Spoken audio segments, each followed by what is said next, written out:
Xo'p, assalomu alaykum hammaga. Demak, o'tgan videoda Transformation Control protokoli orqali, ya'ni TCP orqali oddiygina server yaratdik va HTTP response qaytardik.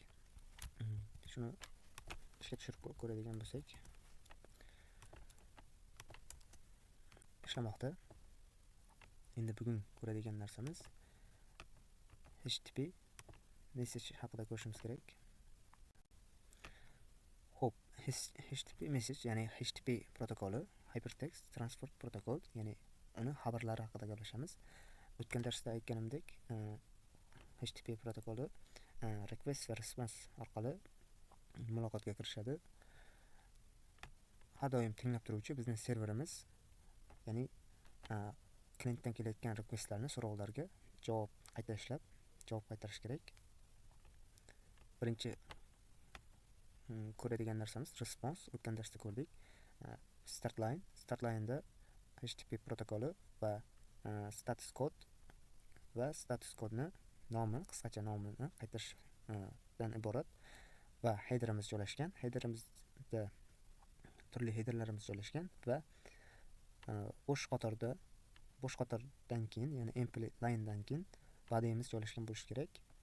Va bugun ko'radigan narsamiz request haqida gaplashamiz. Requestda har doim start line'da qaraydigan bo'lsak, metodi va URL qaysi manzilga pulsni aytadi va HTTP protokolining versiyasini aytish kerak. Bu yerda headerimiz joylashgan va bo'sh qatordan keyin body'imiz joylashgan bo'ladi. Xo'p, o'tgan safar qaraydigan bo'lsak, headerimizga content length, ya'ni kontentimiz uzunligi, ya'ni shu body'imiz uzunligini berishimiz kerak response sifatida va content type, qanaqa content uzatyapmiz, JSON formatda yoki rasm yoki HTML formatda, body'imizni qanday formatdaligini aytishimiz kerak bo'ladi. Cache control deyapti, ya'ni browser kechalasinmi degan, ya'ni headerimiz browserga aytadi. No story deyapti, hozir saqlama, kechlama deyapti browserga. Va requestimizga headerga qarasak, qaysi hostga, ya'ni domenimiz joylashgan bo'ladi asosiy, yoki IP manzilimiz joylashgan bo'lishi ham mumkin va user agent qaysi dasturdan murojaat qilyapti serverga. Hozirgi URL dasturidan yoki browser bo'lsa, browserda ma'lumotlar joylashgan. Accept bu serverga dan qanaqa ma'lumot kutishini aytadi. Ya'ni qanaqa ma'lumot kutyapti? Hozir hamma istalgan ma'lumotni kutishi mumkin klientimiz. Agarda application JSON bo'lsa, bu yerda faqatgina application JSON formatda, ya'ni JSON formatdagi ma'lumotni kutishini serverga bildiradi. Va content type va requestimizni qanaqa content typedaligini aytadi. Ya'ni requestimizda hozir post metodida qanaqa ma'lumot serverga yuborilganligini serverga bildirish uchun va shu body'imizni uzunligini ham aytmoqda. Ya'ni shu ko'rinishda ma'lumot almashadi klientdan serverga, serverdan klientga shu ko'rinishda ma'lumotlar, xabarlar uzatiladi. Endi bugun ko'radigan narsamiz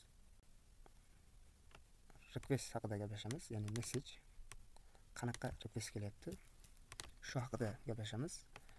Bu yerda endi requestimizni qaraydigan bo'lsak, bu yerda requestimiz shu ko'rinishda bo'ladi.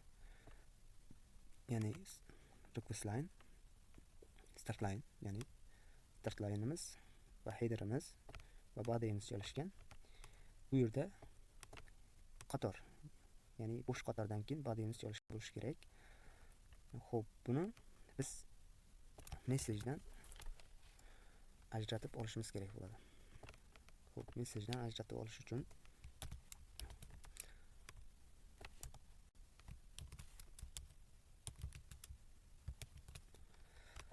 biz shu ko'rinishda ajratib olishimiz kerak. Shu ko'rinishda ajratishimiz kerak.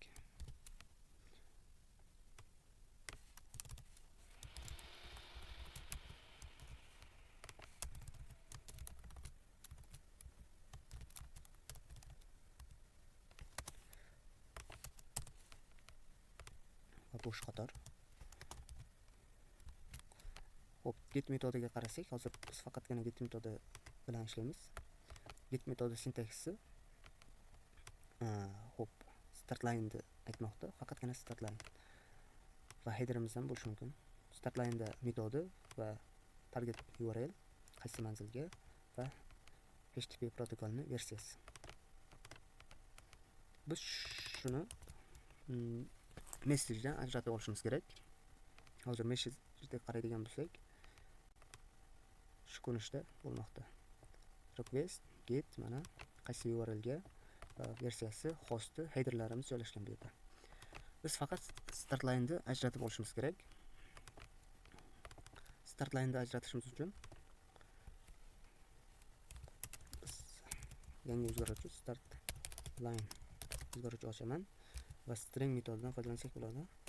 Split va splitdan foydalanganimizda birinchisiga message va qaysi ko'rinishda ajratib olishimiz kerak. Xo'p, qaraydigan bo'lsak, yangi qatordan boshlayapti. Birinchi biz o'zi requestni ajratib olishimiz kerak. Requestni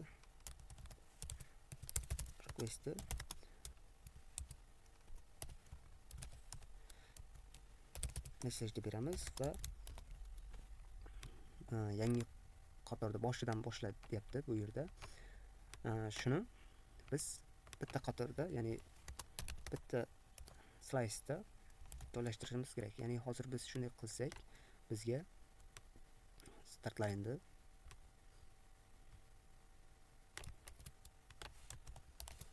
line'ni beradi va bu yerga headerlarimiz joylashgan bo'ladi. Bir nechta headerlarimiz va bo'sh qator, bo'sh joy va keyin body'imiz joylashgan bo'ladi o'zi aslida. Body deb yozib qo'ying hozircha. Shu ko'rinishda ajratib berdi hozir. Shu ko'rinishda ajratib beradi. Chunki aslida bizga so'rov mana bu ko'rinishda keladi. Mana bu ko'rinishda. So'rovimiz shu ko'rinishda keladi va bu yerda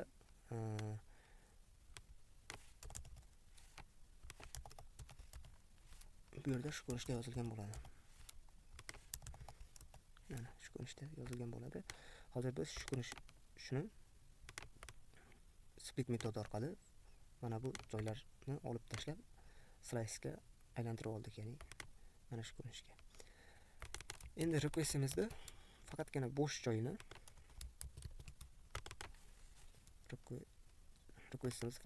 joyini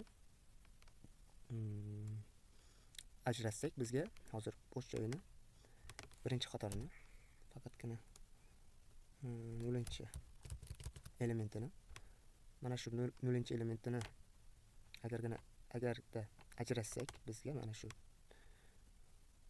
request'in 0-indeksi bo'lsa, biz split metodi orqali ajratib olsak, bizga get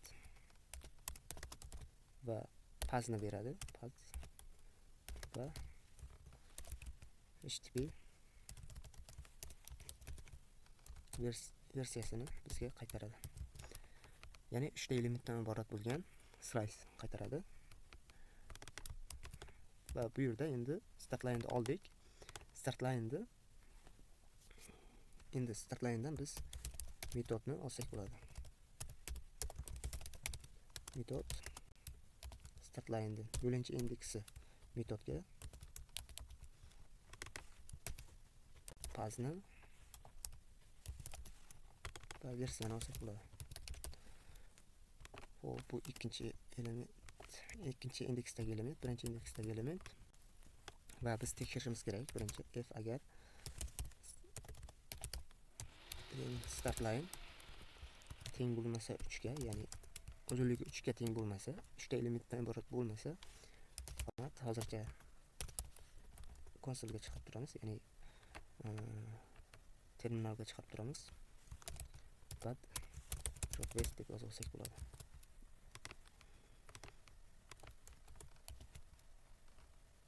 Keyin continue qilib olsak bo'ladi. Continue qilsak bo'ladi. Va biz har doim shu ko'rinishda yozib yurmasdan biz alohida struct yozib olsak bo'ladi. Ya'ni guruh yozib olsak bo'ladi. Requestimizda guruhi.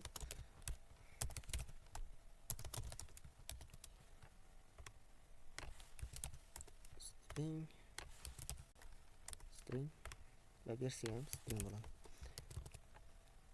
Xo'p, endi bu yerdan biz qaraydigan bo'lsak,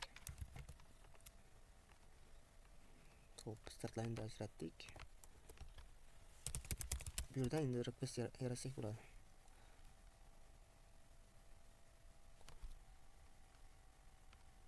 Xo'p, bu yerda request deb nomlangan ekan.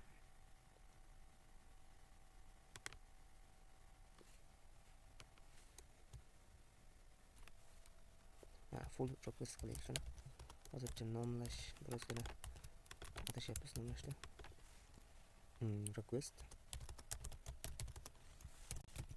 Requestga metodiga metod bersak bo'ladi. Endi start line'dan birinchi indeks, pastga birinchi indeksdagi element va versiyaga ikkinchi indeksdagi elementni bersak bo'ladi. Requestimiz yaratildi. Endi requestimizni print line qilsak bo'ladi hozircha.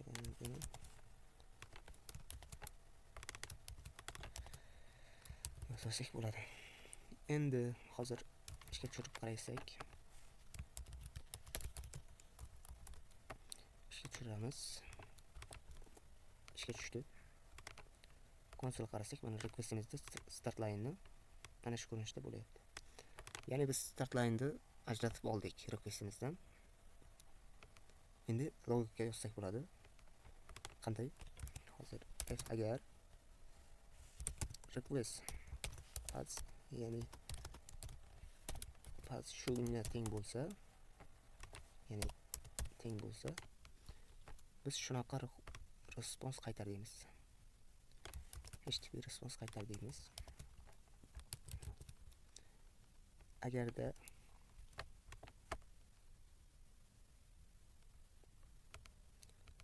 else dik, else aks holda nima qaytarsin?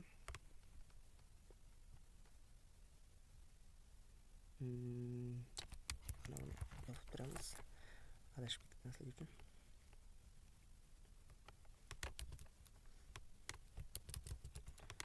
Aks holda bad response qaytarish kerak. Not found qaytarish kerak. Ya'ni status code 404 bo'ladi not foundda. Va bu yerda ham 404 va bu yerda ham not found bo'lishi kerak. Va hozir ishga tushirib qaraydigan bo'lsak, ishga tushiramiz. Qaytadan ishga tushirdi. Ishga tushirsak, mana ishlayapti. Agarda boshqa URLga o'tsak, ya'ni browserimiz har doim connection ochyapti va yana bir refresh qilsak, mana not found chiqmoqda. Endi bu xatoni to'g'rilash uchun bu yerga hop qana message deb o'qib olishimiz kerak. Message print line qilib qo'ysak bo'ladi. Hozir message deb print line qilib ko'ramiz.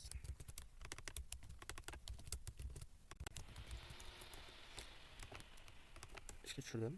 Ishlayapti. Va bosh sahifa qaysam terrorist qilaman, ishladi. Endi qaraydigan bo'lsam, hozir connection keep alone deyapti. Connection hali yopilmadi. Ya'ni connection bittasi yopilmay turib, ikkinchisiga o'tyapti. Shuning uchun har doim connection keep alone bo'lganda serverimiz connectionni yopadi. Birinchi page ga kirganda, ikkinchisida ham xuddi shunday. Hali birinchisi yopilgani yo'q, ikkinchisiga so'rov yubora olmayapti klient tomonidan. Endi shuni oldini olish uchun connection close qilishimiz kerak. Headerimizga yozishimiz kerak.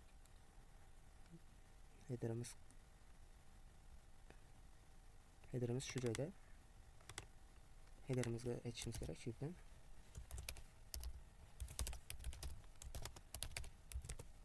Connection close